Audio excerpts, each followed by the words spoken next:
Today, we're going over a rather controversial boxing matter. Did Beterbiev deserve the victory, and was the decision fair? We'll go over why people think Bivol won, and why he deserved the victory. First, we'll go through why it was a highly anticipated fight. Then, we'll delve into why people think it was a robbery. By the end of the video, you'll get the answer to the question if Bivol won. And also, did you know that Bivol started boxing at the early age of 6? Why was the fight highly anticipated and exciting? To start off, this fight was in the making for 7 years.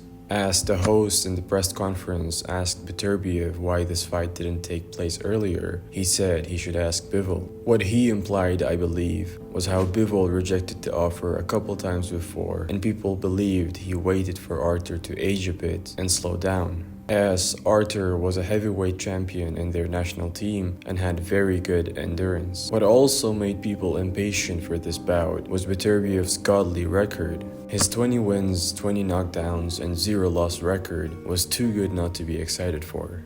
No other boxer had such a vicious record except Mike Tyson in his 20s. Beterbiev also fought for the heavyweight weight class of the Russian national team before, and he deliberately dropped the weight class to have more powerful punches with a lower body weight when he became a professional. And it paid off. His vicious overhand right knocked out every opponent of his before Bivol. And despite both of them being a student of the Russian School of Boxing, their styles were completely different. One is a pure boxer with pure techniques and unmatched footwork, while other is a monster of knockouts. Was Bivol gonna outbox Beterbiev until the 12th round, or was Beterbiev gonna knock out Bivol by the 8th round? No one knew. The probability of the match was straight up 50-50. No one could guess who was better or had a better chance. And despite both of them being top boxers of their weight class, they had never met in the ring before. Everyone wanted to see the unstoppable force meet the unmovable object. The only time they had boxed each other was when Bivol went to London in 2012 Olympics with the Russian team to help the Olympic boxers train. It was going to be a legendary fight that no one could predict the outcome of. And all those conditions made the fans even more excited for the match. Also, you probably don't know that Beterbiev holds an amazing amateur record of 295 wins with only 5 losses. Why do fans think it was a robbery? There are several particular incidents that happened, leading people to believe that Bivol deserved the decision. He landed more clear punches. If you watch the match closely, the aggression was more from Beterbiev, as Bivol was moving back. But when he got the chance, he landed vicious combos. This led to people having the illusion that Bivol was ahead on the scorecards. Also, as the fight ended, the scorecards were 116 to 112, 115 to 113, and 114 to 114 draw. The 116 to 112 card seemed too wide. As Bivol's promoter Eddie Hearn said, there was no way Bivol won only 4 rounds. This made people to believe that the judge wasn't qualified enough or was bribed. Also, something sleek happened before the 10th round of the fight. Beterbiev's corner told him that he needs to knock out Bivol. Some changed the incentive of that call and believe they said that in a way that he needed that KO to get the victory. But Beterbiev was already ahead in the scorecards, according to the judges. He also addressed the matter after the match, saying the corner always tells him that between rounds in any fight to push him harder and make sure that he gives in his 100 in the fight. Did Beterbiev deserve the victory? Fight analysis. As we uncover who had the better performance in the fight, I do want to mention that Beterbiev naturally has a more aggressive style. Bivol mentioned this in a pre-fight interview, saying when he sparred with Beterbiev in his early years of boxing, he was more aggressive from the starting rounds. Looking into the fight, we can see the fight started pretty equal, with both the fighters being cautious. Both took some punches during the first round, but it was nothing notable. Judging by the way it looks in the scorecards, the round was given to Beterbiev for his aggression. Throughout the second round, Bivol used his jab more and landed more punches, but despite his better performance, his style made him move back and stay on the retreat. He said this later in an interview that he was more inspired to fight like Sugar Ray Leonard against hard punchers like Beterbiev, moving around more and boxing instead of fighting.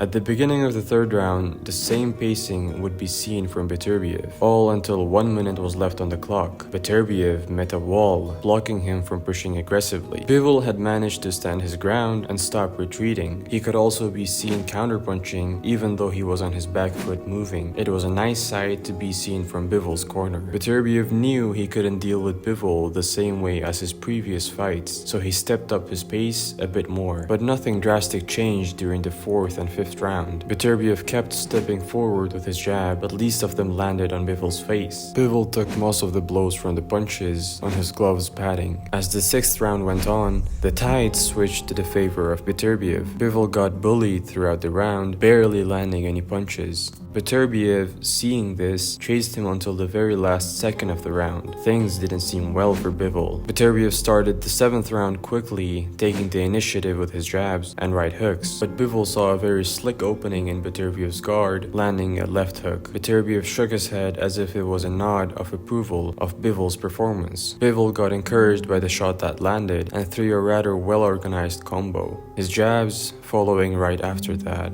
He kept the pace by throwing more combos and momentarily putting a stop to Beterbiev's momentum. But as the time got closer to the bell, Bivol started getting mauled again. What isn't clear though is how much of Beterbiev's punches actually landed. The following round seemed to be more equal. It started off by both of them taking hard straight punches on their gloves. They both steadily picked up the pace by throwing more combos as the bell closed in. But what was obvious was that Beterbiev's shots had more power behind them. With each right hand Beterbiev landed on Bivol, he could be seen pushed back because of the blows he took. In my opinion, the ninth round was Bivol's best one during this match, as he threw his most jabs during it and had much more success throughout. One thing that I think drove the judges to judge in Beterbiev's favor is Beterbiev's unmatched performance as the ending rounds approached. Because as well as Bivol performed in the ninth round, Beterbiev still landed hard blows at the ending, and that gave the illusion as if he won the round. Everything was evidently falling apart for Bivol after the 10th round. Beterbiev seemed as if he was a juggernaut that no one could stop once he started charging forward, and it was from this point onwards that his vicious overhand right could be seen evidently. This was accompanied with jabs or double jabs so the latter could land. This may have been due to his corner pushing him to get the knockout. He might have not achieved the knockout, but he sure dealt damage that could be seen by the whole audience, including the judges. As the ending bell approached in the championship rounds, everything got more intense. Bivol fighting to keep his belt and attempting to land a couple shots, but none of which was successful. He himself later said that he felt like he had everything under control until the ending rounds. All of a sudden, he didn't know what happened. He found himself buried under Beterbiev's punches coming non-stop. All he could do was cover his face with his gloves, while the promoter Turkey Al-Sheikh was on his feet. His face's bruises got way worse and could clearly be seen by the cameras. Finally, the bell rang, and the rest is history. Did Bivol win? Now coming to the question you all clicked this video for, did he win and was he the better boxer that night? The better question to ask here is, were the decisions fair? We can't know for sure, and as we analyzed the rounds together, the fight was very close. My opinion goes with the two judges who had it close but still had Beterbiev winning, taking into account his aggressive style and vicious power. What I can say for sure though is that there will be a rematch, as it is promised by the host of the match. Who do you guys have winning the rematch? And do you think the results were fair? Let me know in the comments below. If you liked this video, subscribe and tell me what you would like to watch next.